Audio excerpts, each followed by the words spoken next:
Good evening, everyone. I'm Carmine Gemei. Today was the second to last Casper clash of the school year. Kelly Walsh and Natrona County head-to-head in track and field. NC hosted today's rivalry. It's exactly a month before Kelly Walsh hosts the state championships. And you won't believe this, in 18 total events, the Kelly Walsh and Natrona County girls tied with 73 points each.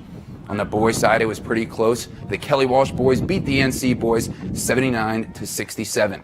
And for the Casper seniors, it was their last time competing in the crosstown rivalry. It's kind of happiness and sadness at the same time. It's like bittersweet. It's really fun because like you only usually in your heats you have one or two people to go against, and so it's kind of measuring of who's going to go up, and it's just a really good competitive atmosphere. It's a bittersweet relationship ever since like middle school and the split when everybody chose either NC or Kelly Walsh, but you're still friends outside of the competitive area, so it's kind of nice in a more relaxed sport like track to be able to come around and talk to everyone. And I might as well have camped out there. Tonight, Natrona County hosted Sheridan in boys soccer. The Broncs up 2-1 with less than 10 minutes left. Wade Jacobs plays a nice ball ahead to Toby Jacobs, but Greg Saul cuts down the angle. Nice play by Greg, but then if you give, you shall receive. After making the pass, Wade gets the goal. His second of the game, Toby scored one, and Sheridan beats the defending state champ Mustangs 3-1. Next week, they start conference play. Here's Broncs head coach Scott Soderstrom after the win. We had a lot of good opportunities. We capitalized on a few of them. Our old guys were great leaders today, and they played extremely hard. You know, we had a lot of mental mistakes. We kind of went in panic mode for a little while, but we finished strong, and they played their guts out. You can get all your high school soccer scores on wyopreps.com.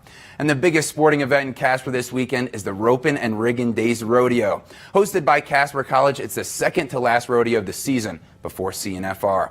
The performances start tomorrow at 7 p.m. Second performance starts Saturday at 1 p.m. And the championship short go is Easter Sunday starting at 10 a.m.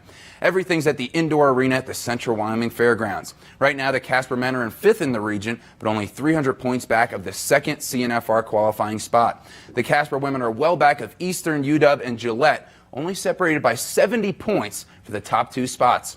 Here's world champion Jet Johnson on hosting this weekend's rodeo.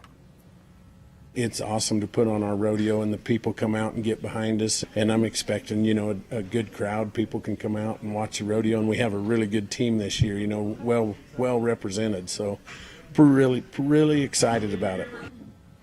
Can't wait for that tomorrow night.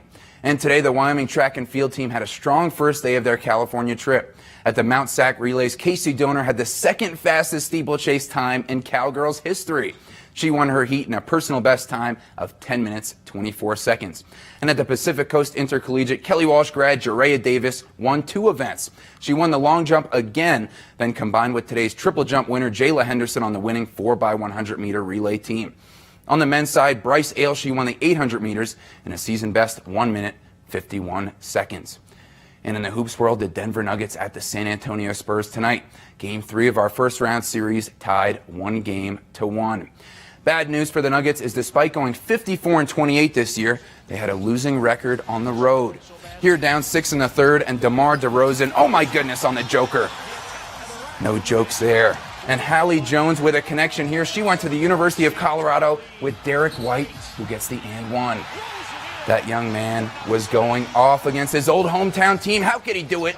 6 minutes left, Spurs up 14, and White hits the three. Then 30 seconds later, straight to the rack. The former CU Buff scores a career-high 36 points tonight on an incredible 15 of 21 shooting. Nuggets lose by 10, now down 2-1 in the season series. But on the bright side tonight, guys, the Rockies beat the Phillies 6-2, and the Avs could upset the number 1 seeded Calgary Flames in Game 5 of the series tomorrow night. All right, well, the sports world, very exciting these days. Yes, especially in Denver. I know. All right, good job, Denver. Thank you, Carmine. We'll be right back after the break.